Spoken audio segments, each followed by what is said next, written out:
Olá pessoal, a nossa aula de hoje nós vamos falar sobre Comissão Interna de Prevenção de Acidentes, ou a CIPA, como é conhecida.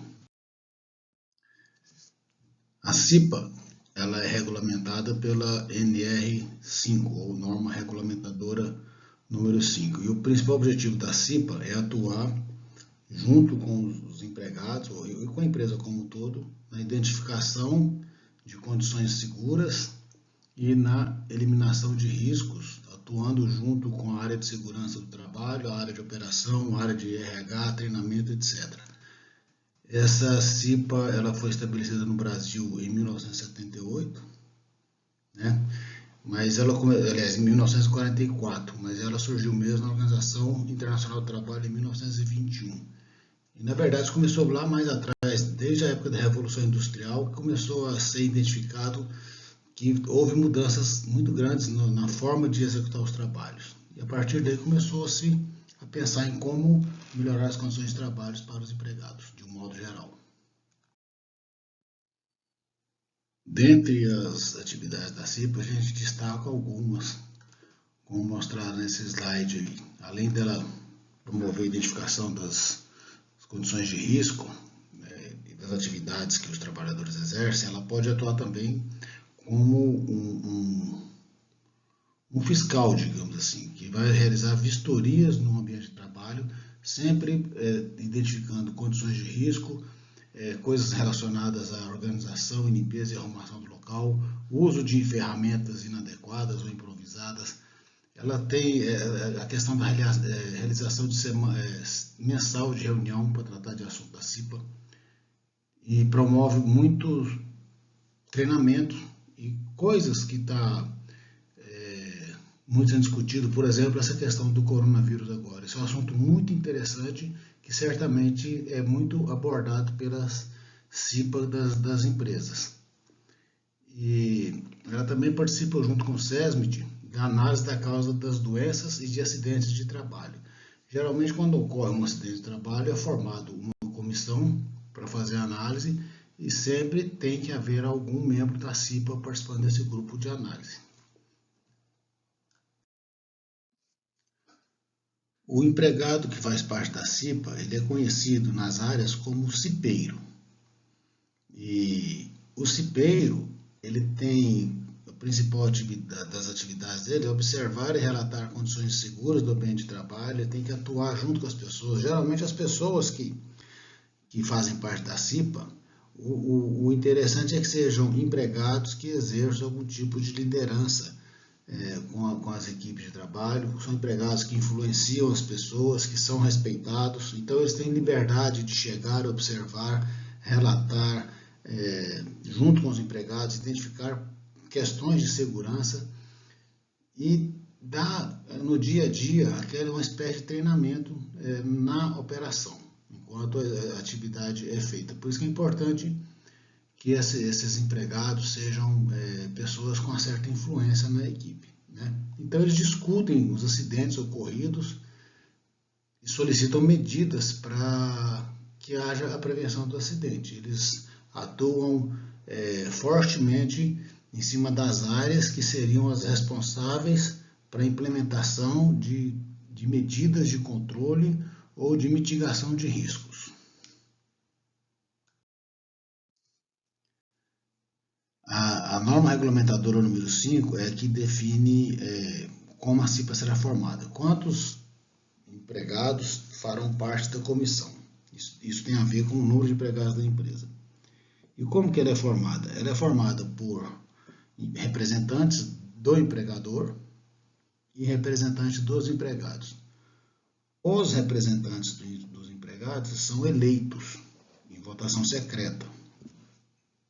Tem duração de mandato de 1 ano e eles podem também participar de reeleição. Os empregados que representam a companhia são indicados pelo empregador.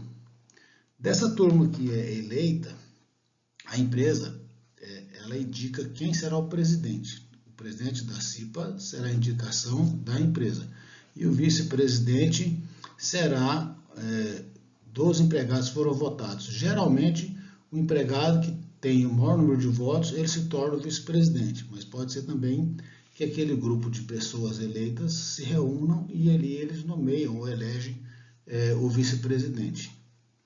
Então, e esses empregados, eles têm uma estabilidade do emprego durante o seu mandato de 1 ano, prorrogado por mais 1 ano. Quer dizer, então, a pessoa quando é eleita para a CIPA, ele tem uma estabilidade de emprego de 2 anos. Então, as atribuições do presidente da CIPA. As principais: convocar os membros para as reuniões. Então, é elaborado um calendário anual, né, todo mês tem reunião, e ele pode, eventualmente, convidar os membros para reuniões que não seja aquela reunião específica da CIPA, que é obrigatório pelo Ministério do Trabalho. Ele faz a coordenação das reuniões, ele encaminha ao empregador e ao SESB a cópia da ata de reunião e as decisões que a comissão tomou, mantém os empregados informados sobre os trabalhos da CIPA, isso pode ser feito através de jornaizinhos internos, comunicados, etc., né, folhetos entregues para os empregados do que a CIPA está fazendo. Coordenar e supervisionar as atividades do secretário, a CIPA tem o presidente, o vice-presidente e o secretário, delegar atribuições para o vice-presidente e encaminhar as reivindicações da CIPA para as áreas responsáveis, quer dizer, aquelas condições inseguras foram identificadas, ele pode encaminhar para as áreas para providenciar o reparo e a eliminação dessas condições. E o vice-presidente ele é responsável para executar as atribuições que lhe forem delegadas pelo presidente e substituir o presidente nos seus impedimentos eventuais ou em caso de afastamento temporário. Nesse caso, o vice-presidente assume a presidência da CIPA naquele intervalo de tempo. E aí nós temos também a atribuição do presidente e do vice-presidente, que eles são responsáveis para que a CIPA tenha as condições necessárias para desenvolver os trabalhos que forem a elas designados. Eles coordenam e supervisionam as atividades da CIPA, zelando para que os objetivos propostos sejam alcançados. Promove o relacionamento da CIPA com o SESB, divulga as decisões da CIPA a todos os trabalhadores da empresa e constituem a comissão eleitoral, tudo regido pela NR 05, que vai ter um prazo lá, que a gente vai ver daqui a pouco, de quantos dias há que se formar essa comissão eleitoral para a eleição da nova gestão da CIPA, que, como a gente já viu, ela é anual. Então, todo ano há eleição para a formação da CIPA. Isso é de responsabilidade do presidente para formar essa comissão eleitoral. Então, a CIPA tem um formalismo lá que deve ser seguido. Por exemplo, as reuniões mensais ordinárias, que tem um calendário pré-estabelecido que geralmente é feito já na primeira reunião da nova gestão, eles já publicam um calendário de reunião para aquele ano do exercício. Em caso de acidentes graves ou fatais, aí há uma reunião extraordinária. As reuniões ordinárias são realizadas durante o expediente de trabalho e nessas reuniões é escrita uma ata e essa ata tem que ser encaminhada para o Ministério do Trabalho, etc. E os participantes da reunião assinam aquela ata, os membros da CIPA. E também a lista de presença, né, com todo o pessoal que participou daquela reunião. E a participação dos membros, que são os titulares, que você tem os titulares e tem os suplentes, que são eleitos. A participação dos membros titulares é obrigatória. Se um membro titular não puder participar, ele tem que ter uma justificativa bastante sólida, e no caso dele não puder participar, aí o suplente dele obrigatoriamente terá que participar da reunião. Já a participação dos suplentes não é obrigatória em todas as reuniões, não.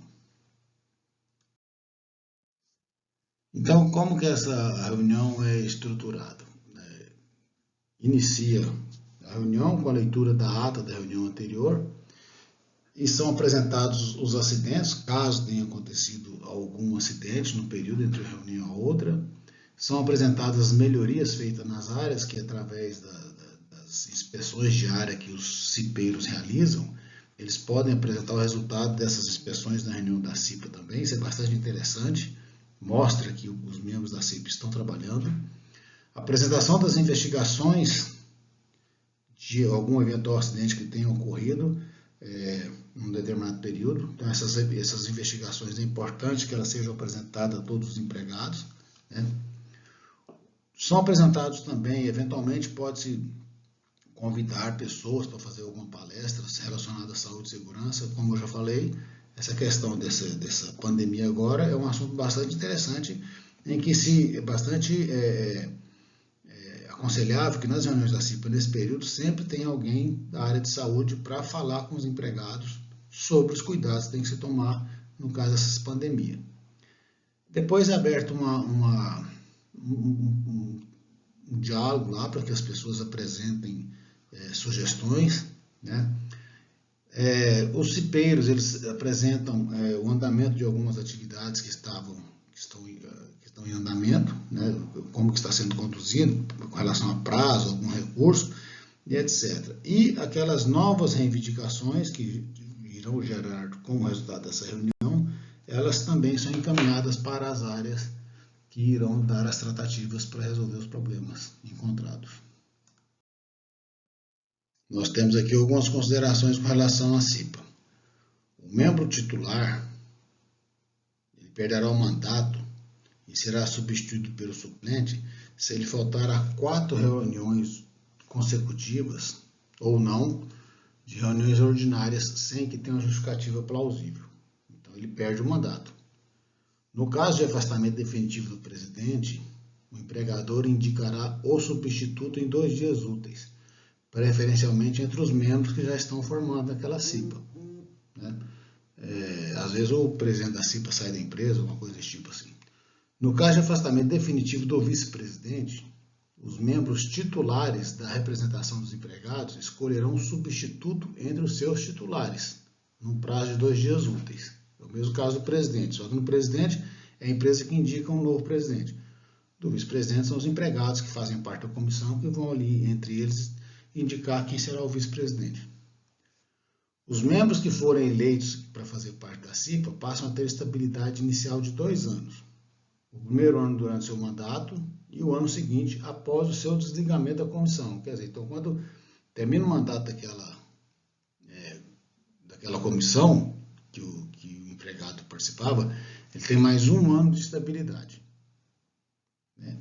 Isso é para garantir que o cara tenha uma atuação que seja bastante atuante na questão da CIPA, porque às vezes pode gerar alguns conflitos que, em condições normais, as pessoas não teriam coragem de levar adiante. Se o mesmo membro for reeleito, a estabilidade é concedida novamente da mesma maneira.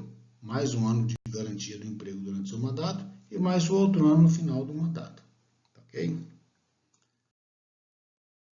Com relação ao processo eleitoral, é o empregador que convoca as eleições para a escolha dos representantes para a futura gestão. Isso tem que ser feito 60 dias antes do término do mandato da gestão vigente. O presidente e o vice-presidente da CIPA constituirão, dentre os membros da equipe, dos cipeiros, com um mínimo de 50 dias o início do pleito, a comissão eleitoral, que será responsável pela organização e o acompanhamento do processo eleitoral. Então, tem um prazo também que isso tem que ser feito. Então, o processo eleitoral se inicia quando é publicado um edital, no mínimo com 45 dias de antecedência da data de eleição. A inscrição do empregado é individual, sendo por um período mínimo para a inscrição será de 15 dias, ou seja, qualquer empregado pode participar da comissão, pode participar dessa eleição aí. A liberdade de inscrição é para todos os empregados da empresa, com o fornecimento de comprovante. A garantia de emprego para todos os empregados da empresa até a eleição e realizar a eleição no mínimo 30 dias antes do término do mandato daquela gestão que está em vigor. Realizar a eleição tem que ser no dia normal de trabalho, respeitando os horários e os turnos. E o voto é secreto. Então, geralmente, vai um membro da CIPA nas áreas, com a urna, tudo ali, uma lista, e ali os empregados votam. Então, praticamente, as operações não param por conta disso. É feito durante o horário normal de trabalho. Ok? Então é isso aí, gente. Uma visão geral sobre a CIPA, né? É suficiente para nossa, no meu entendimento, é suficiente para a nossa área. Eu espero que vocês tenham gostado do conteúdo.